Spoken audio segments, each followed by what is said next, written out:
Hi, നമ്മൾ ഇന്ന് സംസാരിക്കുന്നത് കുട്ടികളെ എങ്ങനെ ആത്മവിശ്വാസത്തോടെ വളർത്താം അല്ലെങ്കിൽ അവർക്ക് എങ്ങനെ ഒരു കോൺഫിഡൻസ് ബിൽഡ് ചെയ്യാം എന്നുള്ളൊരു ടോപ്പിക്കിനെ പറ്റിയിട്ടാണ്. നമ്മൾ 5 ടിപ്സ് എന്നിട്ട് ഡിസ്കസ് ചെയ്യും. റീസെൻ്റ്ലി എൻ്റെ ഒരു ഫ്രണ്ട് സൂയിസൈഡ് ചെയ്തു. പ്രശ്നം എന്താണെന്ന് വെച്ചാൽ അവൻ പുറത്തേക്ക് പോകാൻ വേണ്ടിയിട്ട് നോക്കിയിരുന്നൊരു കുട്ടിയാണ്. അബ്രോഡ് സ്റ്റഡീസ് നോക്കി എല്ലാത്തിൻ്റെയും ഫൈനൽ സ്റ്റേജിൽ എല്ലാം പോസിറ്റീവായിട്ട് തന്നെ പോയിക്കൊണ്ടിരിക്കുകയായിരുന്നു. ലാസ്റ്റ് സ്റ്റേജിൽ അത് എന്തോ ഒരു കാരണത്താൽ ഫ്ലോപ്പായിപ്പോയി. അതിൻ്റെ ഒരു മനോവിഷമത്തിൽ ഫിനാൻഷ്യൽ ലോസ്, ഫാമിലിയുടെ പ്രഷർ, സൊസൈറ്റിയുടെ പ്രഷർ കൊണ്ട് ആൾ സൂയിസൈഡ് ചെയ്തു. ഇത് ഒരാളുടെ കഥയൊന്നുമല്ല. ഒത്തിരി കുട്ടികൾ ഇതുപോലെ ചെറിയൊരു പ്രശ്നം വന്നു കഴിയുമ്പോൾ മുന്നിൽ എന്താണ് ആ ഒരു പ്രശ്നം എന്നുള്ളത് മനസ്സിലാക്കാതെ, അതിനെ റിസോൾവ് ചെയ്യാതെ, ആ ഒരു കോൺഫിഡൻസ് ഇല്ലാത്തത് കൊണ്ട് അവർ സൂയിസൈഡ് പോലുള്ള ഓരോ സൊല്യൂഷൻസ് കണ്ടുപിടിക്കുകയാണ്. ഇതിനുള്ളൊരു സൊല്യൂഷൻ എന്ന് പറയുന്നത് ചെറുപ്പം മുതലേ കുട്ടികൾക്ക് ഒരു കോൺഫിഡൻസ് ബിൽഡ് ചെയ്തെടുക്കാൻ പറ്റണം. നമ്മളൊരു സ്ട്രോങ് വീട് പണിയണമെങ്കിൽ അതിനൊരു സ്ട്രോങ് ബേസ് വേണം.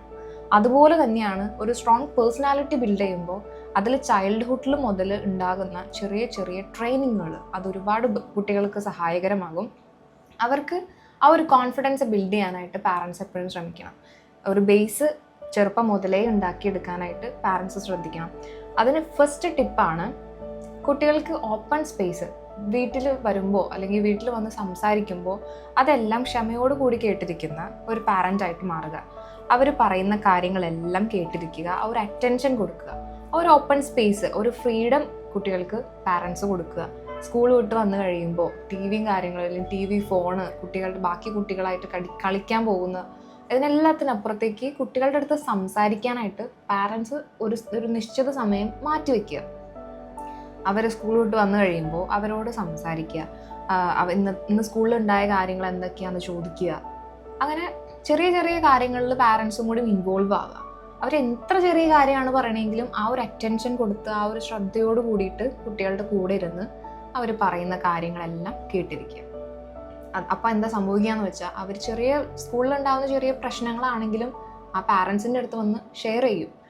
കുട്ടികളുടെ പ്രശ്നങ്ങളിൽ പാരൻസിന് കൈകടത്താൻ പറ്റും. ആ ഒരു പ്രശ്നത്തിനെ സോൾവ് ചെയ്യാനായിട്ട് പാരൻസിന് പറ്റും. ഇനി അത് ബാക്കി കുട്ടികളോട് ഷെയർ ചെയ്ത് ഒരു വലിയ പ്രശ്നത്തിലേക്ക് പോകുന്നതിനേക്കാളും ഉപരിയായിട്ട് അതിന് നല്ലൊരു സൊല്യൂഷൻ ആയിരിക്കും പാരൻസ് കൊടുക്കുന്നത്. അപ്പോൾ പാരൻസിൻ്റെ അടുത്ത് ഷെയർ ചെയ്യാനുള്ള ഒരു സ്പേസ്, കുട്ടിക്ക് പേടി വന്നു കഴിഞ്ഞാൽ അതൊരിക്കലും കുട്ടികൾ പാരൻസിൻ്റെ അടുത്ത് ഷെയർ ചെയ്യില്ല. അപ്പം ആ ഒരു പേടിയില്ലാതെ കുട്ടികൾക്ക് തുറന്ന് സംസാരിക്കാനുള്ള ഒരു സ്റ്റേജ്, ആ ഒരു ഓപ്പർച്യൂണിറ്റി പാരൻസ് കൊടുക്കുക. സെക്കൻഡ് പോയിന്റ് എന്ന് പറയുന്നത് ചെറിയ ചെറിയ റെസ്പോൺസിബിലിറ്റീസ് കൊടുക്കുക പാരൻസ്.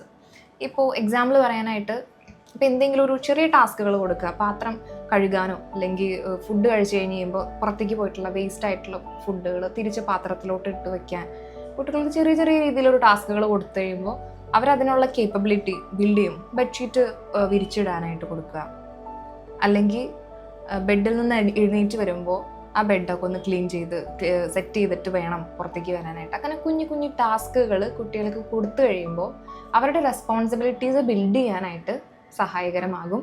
അതുപോലെ അവർക്കൊരു കോൺഫിഡൻസും ബിൽഡ് ചെയ്യാനായിട്ട് സഹായിക്കും. അതുപോലെ തന്നെ ചെയ്യാൻ പറ്റുന്ന ഒരു ടാസ്കുകൾ എന്ന് പറയുമ്പോൾ ഇപ്പോൾ സൈക്കിൾ ഓടിച്ച് പഠിക്കുന്ന ഒരു പ്രായത്തിൽ ആ ഒരു സ്റ്റേജിൽ കുട്ടിക്ക് ചെറിയൊരു ടാസ്ക് എന്നുള്ള രീതിയിൽ അവർക്ക് ചെയ്യാൻ പറ്റുമെന്ന് ഉറപ്പുള്ള ചെറിയ ചെറിയ കാര്യങ്ങൾ, ലൈക്ക് സൈക്കിള് കാല് നിലത്ത് കുത്താതെ ഇത്ര ദൂരം നീ പോയി നോക്ക്. അപ്പം ആ ഒരു ഡിസ്റ്റൻസ് അവർ കവർ ചെയ്ത് കഴിയുമ്പോൾ അവർക്ക് ഒരു കോൺഫിഡൻസ് വരും. നമുക്ക് പാരൻസിന് ഓൾറെഡി അറിയാം അവന് ചെയ്യാൻ പറ്റുമോ അല്ലെങ്കിൽ അവൾക്ക് ചെയ്യാൻ പറ്റുമോ എന്നുള്ളത് അറിയാം. അങ്ങനെയുള്ള ടാസ്കുകൾ കുട്ടികൾക്ക് കൊടുത്തു കഴിയുമ്പോൾ അവർക്കത് ചെയ്ത് കഴിയുമ്പോൾ ഉള്ള ഒരു കോൺഫിഡൻസ് അതെന്തായാലും വർദ്ധിക്കും. അവർക്ക് ആ ഒരു ഫീൽ ഫ്രീ മൊമെൻറ്റ് കിട്ടും. അവരത് ചെയ്യാനായിട്ട് കൂടുതലും ശ്രമിക്കും. പുതിയ പുതിയ കാര്യങ്ങൾ ട്രൈ ചെയ്യാനായിട്ട് അവർ ശ്രദ്ധിക്കും. ഇനി മൂന്നാമത്തെ ഒരു പോയിന്റ് എന്ന് പറയുന്നത് അവരെ എൻകറേജ് ചെയ്യിക്കുക. ഇപ്പോൾ ചെറിയ തെറ്റ് സംഭവിച്ചാലും നല്ല നല്ല കാര്യങ്ങൾ ചെയ്യുമ്പോഴും ഇപ്പോൾ അറിയാതെയോ ചെയ്യുന്ന കുറേ നല്ല കാര്യങ്ങളുണ്ട്. അതിനെല്ലാത്തിനെയും എൻകറേജ് ചെയ്യിക്കുക. ലൈക്ക് ഇപ്പോൾ കുട്ടികൾ നല്ല ന്യൂസ് പേപ്പർ വായിക്കുമ്പോൾ കണ്ണിട്ടെടുത്തുകൊണ്ട് കൊടുക്കുക, അല്ലെങ്കിൽ എക്കിള് വരുമ്പോൾ കുറച്ച് വെള്ളം കൊണ്ടുവരിക. ഇതൊക്കെ അവർ അറിഞ്ഞു ചെയ്യുന്ന ചില ചെറിയ ചെറിയ കാര്യങ്ങളാണ്. അപ്പോൾ അവരതിന് പ്രോത്സാഹിപ്പിക്കുക, അവരെ എൻകറേജ് ചെയ്യിക്കുക എന്നുള്ളതാണ് പാരൻസ് ചെയ്യേണ്ടത്. ആ തെറ്റ് സംഭവിക്കുമ്പോൾ ഷൗട്ട് ചെയ്ത് ഭയങ്കരമായിട്ടൊരു സീൻ ക്രിയേറ്റ് ചെയ്യുന്നതിന് പകരം അവരുടെ അടുത്ത് പറയാം, അങ്ങനെ ചെയ്തു കഴിഞ്ഞാൽ പ്രശ്നം വരും, അങ്ങനെ ലൂസായിട്ട് പിടിച്ചു കഴിയുമ്പോൾ ഗ്ലാസ് പൊട്ടും, അങ്ങനെ ഒരു സൊല്യൂഷൻ എന്നുള്ള രീതിയിൽ അവരുടെ അടുത്ത് അപ്രോച്ച് ചെയ്യുക. വെറുതെ ഷൗട്ട് ചെയ്ത് അവരെ അറിയാതെ ചെയ്യുന്ന പ്രശ്നങ്ങൾക്ക് അവരെ ഷൗട്ട് ചെയ്തിട്ടൊരു കാര്യമില്ല. അപ്പോൾ അങ്ങനെയുള്ള ചെറിയ ചെറിയ കാര്യങ്ങൾ, അതുപോലെ നല്ല കാര്യങ്ങൾ ചെയ്യുമ്പോൾ അവരെ പ്രോത്സാഹിപ്പിക്കുക, എൻകറേജ് ചെയ്യിക്കുക, ഒരു കാര്യം ചെയ്യുമ്പോൾ സപ്പോർട്ട് ചെയ്യുക. നമ്മൾ കുട്ടികളോട് എപ്പോഴും പറയുന്നത് അത് ചെയ്യരുത്, ഇങ്ങനെ ചെയ്യല്ലേ. ഒരു ദിവസം എത്ര പ്രാവശ്യം അവർക്ക് ഒരു നെഗറ്റിവിറ്റി കൊടുക്കുന്നുണ്ട്. അപ്പോൾ ഒരിക്കലും അതൊരു കോൺഫിഡൻസ് ബിൽഡ് ചെയ്യാൻ സഹായിക്കില്ല. അവരെ എൻകറേജ് ചെയ്യുക, പകരം എൻകറേജ് ചെയ്യുക.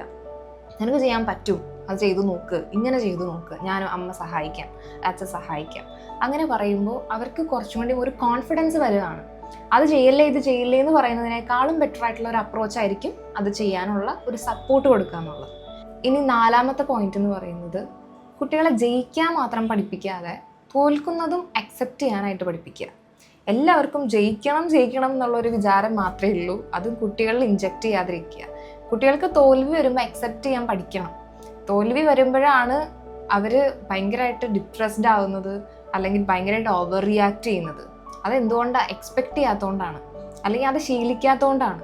കുട്ടികളായിട്ട് കളിക്കുമ്പോൾ പാരൻസ് പലപ്പോഴും വിട്ടുകൊടുക്കാറുണ്ട്. കുട്ടികൾ ജയിക്കട്ടെ, അവരുടെ ഒരു സന്തോഷം കാണാൻ വേണ്ടിയിട്ട് പാരൻസ് വിട്ടുകൊടുക്കും.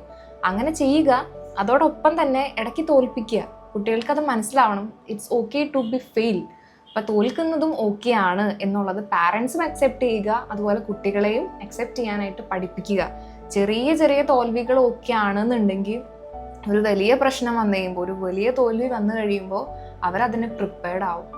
അപ്പോൾ ജയിക്കാൻ മാത്രം പഠിപ്പിക്കാതെ തോൽക്കുന്നതും അക്സെപ്റ്റ് ചെയ്യാനായിട്ട് കുട്ടികളെ പഠിപ്പിക്കുക. ഇനി ലാസ്റ്റ് പോയിന്റ്, കുട്ടികൾക്കൊരു റോൾ മോഡലായിട്ട് മാറുക. പാരൻസ് എന്താണോ ചെയ്യുന്നത് അത് കുട്ടികൾ കാണുന്നുണ്ട്, അത് അവർ മനസ്സിലാക്കുന്നുണ്ട്, അത് കണ്ടിട്ടാണ് അവർ ഓരോ കാര്യങ്ങളും ചെയ്യുന്നത്. അപ്പോൾ എന്തെങ്കിലും പാരൻസ് ചെയ്യണ്ട എന്ന് കുട്ടികളോട് പറയുമ്പോൾ അത് പാരൻസും ചെയ്യാതിരിക്കുക. ഫോൺ നോക്കുന്നത്, അമിതമായിട്ട് ഫോൺ നോക്കരുതെന്ന് കുട്ടിയുടെ അടുത്ത് പറയുമ്പോൾ ആ പാരൻസും അതുപോലെ ചെയ്യുന്നവരായിരിക്കണം. അല്ലെങ്കിൽ ഫോൺ ഒരുപാട് യൂസ് ചെയ്യുന്ന ഒരു പാരന്റിന് ഒരിക്കലും കുട്ടിയോട് അത് ഒരുപാട് നേരം യൂസ് ചെയ്യരുത് എന്ന് പറയാൻ പറ്റില്ല. അതുപോലെ ഒരു ചീത്ത വാക്ക് വിളിക്കുന്ന കുട്ടിയാണെങ്കിൽ, ചീത്ത വാക്കുകൾ ഉപയോഗിക്കുന്ന കുട്ടികൾ അങ്ങനെ ചെയ്യല്ലേ എന്ന് പറയുമ്പോൾ പാരൻസ് അതുപോലെ ബാഡ് വേർഡ്സ് യൂസ് ചെയ്യാതിരിക്കുക. വീട്ടിൽ കുട്ടികളോടൊപ്പം ഇരിക്കുമ്പോൾ നല്ല രീതിയിൽ സംസാരിക്കുക. അങ്ങനെ എന്തെങ്കിലും പാരൻസ് കുട്ടികളോട് ചെയ്യണം എന്ന് പറയുമ്പോൾ അതുപോലെ തന്നെ പാരൻസും ചെയ്ത് കാണിച്ചു കൊടുക്കണം. മുതിർന്നവരെ കാണുമ്പോൾ എഴുന്നേറ്റ് നിൽക്കണം. അത് കുട്ടിയോട് പറഞ്ഞു കൊടുക്കുന്നതിനേക്കാളും ബെറ്റർ ആയിട്ടൊരു ഓപ്ഷനാണ്. ഒരാൾ പുറത്തുനിന്ന് കയറി വരുമ്പോൾ നമ്മൾ എഴുന്നേറ്റ് കാണിച്ചു കൊടുക്കുക. അല്ലെങ്കിൽ അങ്ങനെ ചെറിയ ചെറിയ കാര്യങ്ങൾ പാരൻസും ചെയ്ത് കാണിച്ചു കൊടുക്കുക, അവർക്ക് റോൾ മോഡലായിട്ട് മാറുക. ഈ ഒരു 5 ടിപ്സാണ് നമുക്ക് കുട്ടികളിലെ കോൺഫിഡൻസ് വർദ്ധിപ്പിക്കാൻ വേണ്ടിയിട്ട് സഹായിക്കുന്നത്. സിമ്പിളായിട്ടുള്ള കാര്യങ്ങളാണ്, പല പാരൻസും ചെയ്യുന്ന കാര്യമാണ്. ചെയ്യാത്ത പാരൻസ് ശ്രദ്ധിക്കുക. ഈ ചെറിയ 5 പോയിന്റ്സ് നിങ്ങൾക്ക് സഹായകമാകും. Thank you.